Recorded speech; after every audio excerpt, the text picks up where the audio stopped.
Okay, double angle formulas. These are yet more formulas at our disposal. Just so you know, the double angle formulas will utilize these here. So these are actually derived using this.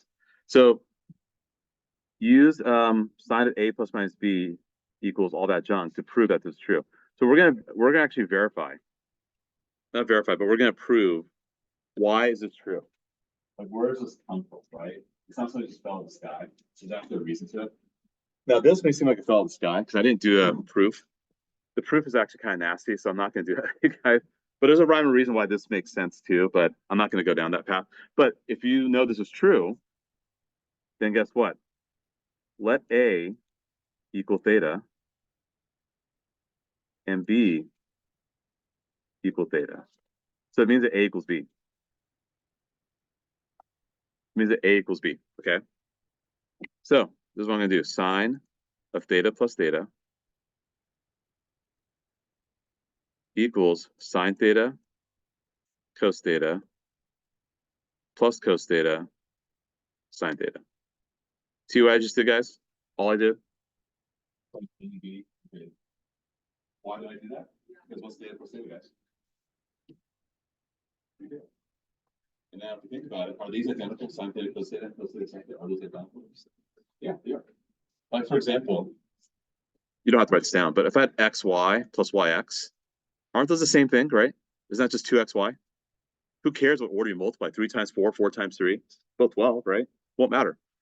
So we get this, sine 2 theta equals 2 sine theta cos theta. And there you go. It's verified. So that's where it comes from. If you wanted to prove these other ones here, like if you just feel so inclined, like, well, why is this true? Do the same thing. Replace A and B, take this formula, the cosine formula. Replace A and B with theta and theta, then put a plus there, and there'll be a minus. You'll get cos squared theta minus sine squared theta. And one of these other two, you would use the Pythagorean truth advantage. We know this, right? Cosine squared theta plus sine squared theta equals 1. If you were to do variations of this, substitute this with this, you get the two also. Now, which of these three should you use? The problems we're about to do. It all depends on what you see on the other side of that identity. So we're going to have to be somewhat calculating when determining which of these three we're going to use, because sometimes you can run to a dead end. I'll tell you that. If you use the wrong one, you might run to a dead end. So we want to make sure that doesn't happen. So we have to kind of look ahead, maybe a step or two, and realize, okay, maybe I should do this, right? Canada's pretty easy going to write that. Replace A and B with theta theta. So it's tan theta plus tan theta, but 1 minus tan squared theta. Replace A and B. So these are all derived from this. We'll give them to you anyway. We'll give these to you, and those two. You get them all. Okay. So, example 2. Here we go. If sine beta equals that, and beta is between pi and 3 pi over 2, find the exact values of that. Okay. So, first of all, what quadrant am I in? Perfect. We're in the third quadrant. Excellent. And what's going to be the length of the vertical leg? The leg is pointing down. What number will I put next to that? Does that make sense? -8. SOHCAHTOA, right? Hypotenuse is 17. And you use a calculator, mind you. I do this for a living. I do this all the time. I do this 5 hours, 6 hours a day. I know it's 15, but use a calculator if you need to. -15 though, right? It's 22 left. All right, here we go. That's just going to be, and we'll just boom, boom, boom. We'll do each of these three really quickly. So that's 2 sine beta cos beta. Doesn't matter which one you use here. It's kind of whatever you care to do. I'll use the first one. The cosine squared minus sine squared. And then geez, I already forgot now. 2 tan beta over 1 minus tan squared beta. Okay. So let's do this. What's sine beta, guys, again? -8/17. What's cosine? -15/17. You should get 240 over 289. Now let's stop and pause for a moment. Let's think about this. So sine beta, right? I read Dave's fancy. Cosine beta is the term of triangle, right? That was easy, right? That gets no 17. And then multiply that out, 2 times large one. Now, can we make a intercept? Well, I guess you totally make errors. But let's pause and reflect a little bit. 240 to 289, that fraction is less than 1 degree, right? What if you got a fraction that's bigger than 1? Why would that be that? If let's say you accidentally, I don't know, maybe you didn't multiply 17 twice, right? Maybe you just had 1/7, I don't know, or you made some other calculation, maybe you punched in the wrong calculator, I don't know. Let's say you got a fraction that was larger than 1, say it's like 2,000 or 2, I don't know. Why is that bad? How come sine can't be more than 1? What's the definition of sine? So that's all right. You do sine, but 2 sides you're comparing. Opposite. Can the opposite ever be bigger than the hypotenuse? No, it'd be impossible, right? But if you get a sine that's bigger than 1, then you're telling me that it is, which physically makes no sense, right? This has to be shorter than this because that's the right triangle to work. So just something to keep in mind, like when you work through these, because here's will happen. Because when I do this, if I were to get an answer like that, I would do a double take. Wait, no, I know that doesn't make any sense. I made a computation error, right? So just make sure you're aware of that. That's what I need to say about that. Next up, cosine squared, again, we know is negative 15 over 17, but it has to be squared. And likewise, cosine cannot be more than 1. Same thing. Tangent can, it's opposite over adjacent, you're comparing 2 legs. That can. But cosine sine must always be less than 1 and also greater than -1. It's got to be contained between -1 and 1, inclusive, of course.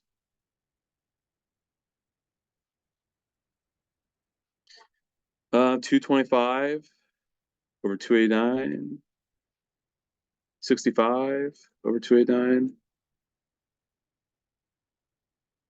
That's be 160, I think. No, 64. Oh my goodness, what is wrong with me today? 64. See, I told you I make mistakes too all the time. 64 over 289. That's 161. Am I correct? Yeah, 161 over 289. Now, I think I told you guys you could verify your work using the calculator. Here's how you can actually verify it. You have to get a little creative with I didn't quite talk. I did talk about it for some problems, but one of the angles, a different quadrant. I didn't really talk about that because I thought it was a little confusing for you guys, but I think you guys can handle it today. So how can you verify that we've done this correctly? So 161 over 289. I'll remember that. I'll just clear my screen for a moment. Okay, so beta, sine beta is negative 8 over 17. I think I'd mentioned did I talk about inverse sine with you guys? You'd use that to solve for an angle.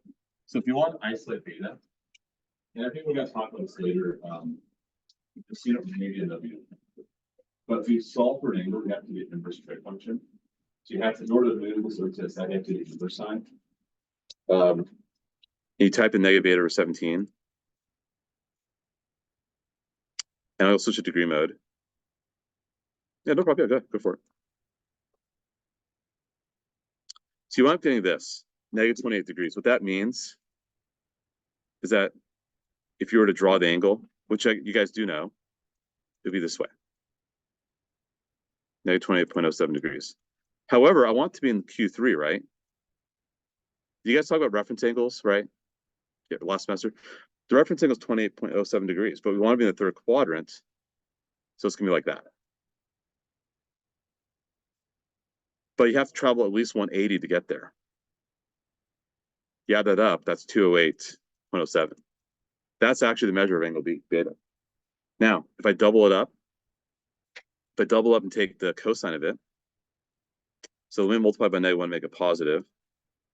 And let me clear my screen for a moment. Add 180.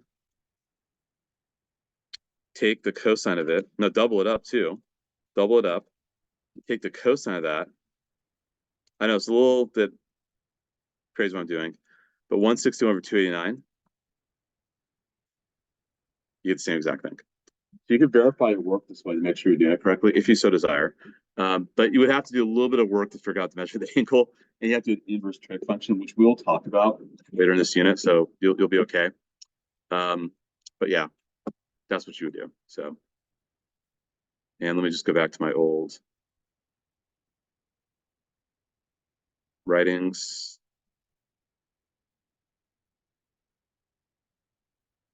There we go. So that's what we got. And then lastly, for tangent beta.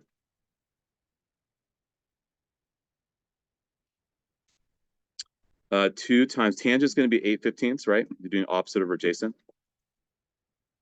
Over 1 minus 64 over 225. 16 over 15, of course.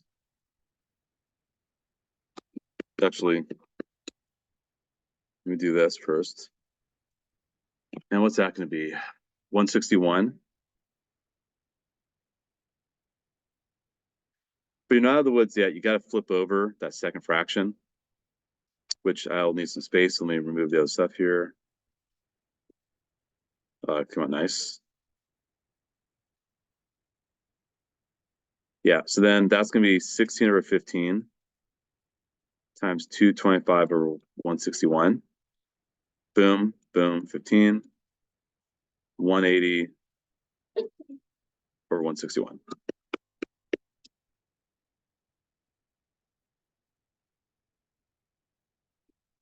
Okay, does that make sense? I just did. So I just use the formula of the calculus, right? No suited, no hard. Yeah, can do that. Okay. Okay. Okay. All right. Let's keep going. I think we have just another page of notes, and then we're done. All right. These actually, I think, will be a little easier. You're asked to write it as the sine, cosine, tangent of a double angle, and then find the exact value. So we know this, right? 2 sine theta times cos theta equals sine 2 theta. We know this. Well, what's theta in our case here? 15, right? So that what's that going to equal? Sine 30 degrees, or 1/2. So that's all I did. 150 for both those thetas. Double it up. 2 theta. Yeah, sorry. That's 2 theta. Okay. There we go. That's simple. Why don't you guys try the next one? Tell me what you think that one will be. Example 4.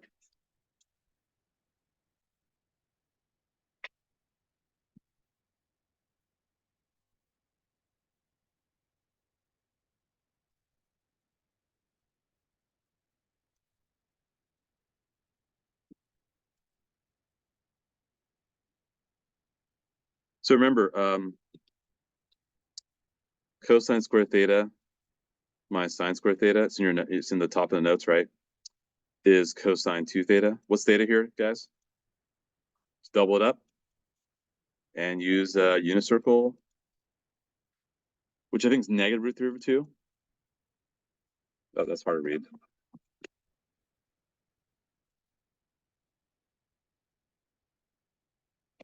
Okay. Question on that one? No?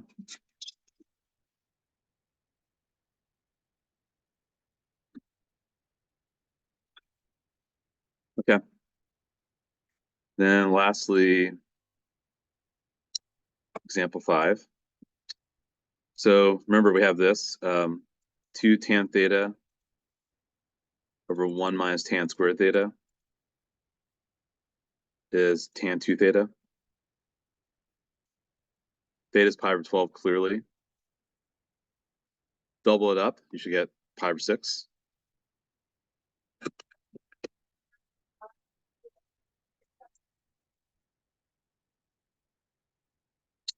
Which I think is root 3 over 3. Use your unit circle. Yeah, root 3 over 3. So there you go. Those are the notes. pretty straightforward. So yeah, there weren't terribly many identities here, but let's just have a quick conversation of, yeah, actually there's like no verification identities here. Any questions on this first? We're okay? And the homework will look like this. It's going to be homework 33. So we'll go back to a right folder. Homework files, 33 double angle. Yeah, we'll totally talk about inverse trig next week. So you'll know what I'm talking about with the whole inverse sign. Trying to see if these seem too long or repetitive.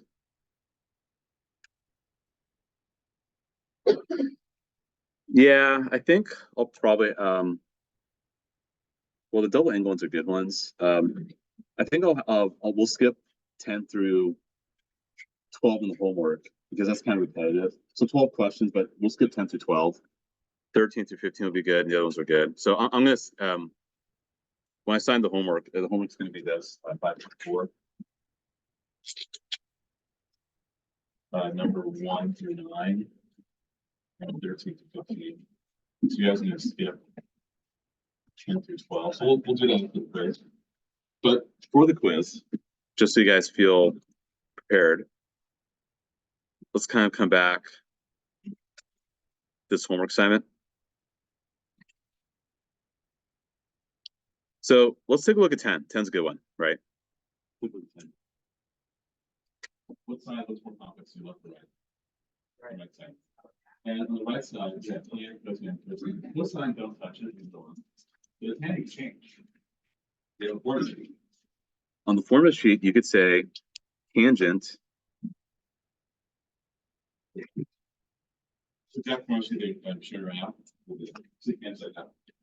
And then what's the other one here? The other one is cotan. I can make cotan look like that. We should do this. Anything that's not sine or cosine, substitute for something that it has sine or cosine, right? So if I were to work this out, I'll keep the left side, I'll leave it alone, right? Again, this is homework, the first homework or the second homework 31 if you want to. However you want to watch, that's fine too.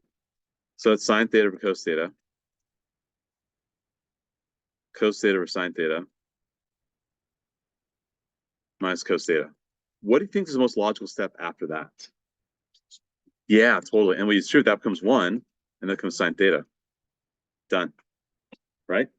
Because this times this, they cancel out. This times this, those cancel out. You got verify. Right? Yeah. Let me do this. I went a little fast. So we distribute this junk to both of these, right?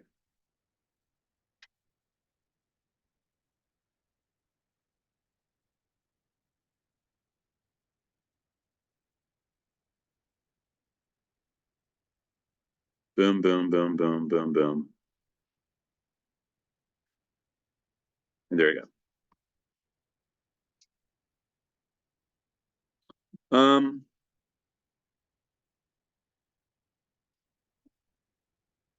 kind of reviewing an old one here.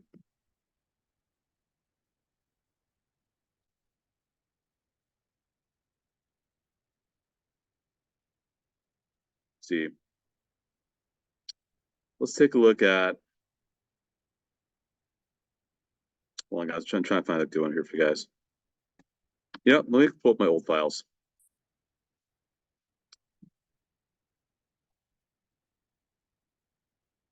We're gonna turn back the clock about a decade.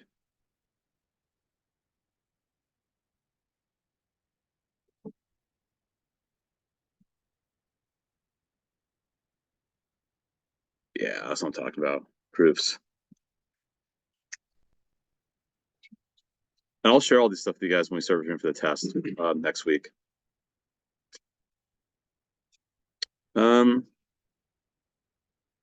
Let's take a look at, say, number 10. Number 10 is an interesting one. So you have this, and you have this, right? Clearly, the left side is more complicated than the right side. Now, you could convert cotan and cosecant to something that has sine or cosine in it, but do you see an opportunity found for something? Cotan squared plus squared minus cotan squared.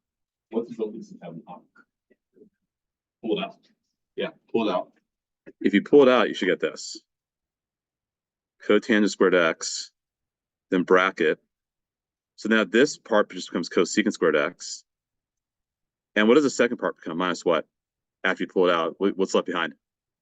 1, right? Because if you put it back in, you got to guarantee you get back to the previous step, right? So you got to guarantee you get back to the previous step. Equals the other side. Now, cosine squared x minus 1. Now think about what's on the other side. You want cotangent to the 4. So I probably don't want to change that. Right? That cosine 4 down on the other side. I probably don't want to just keep that at this. I don't want to change that. Well, guess what? I do see some cosine squared into 1. I see it right here. I see a 1. I see cosine squared.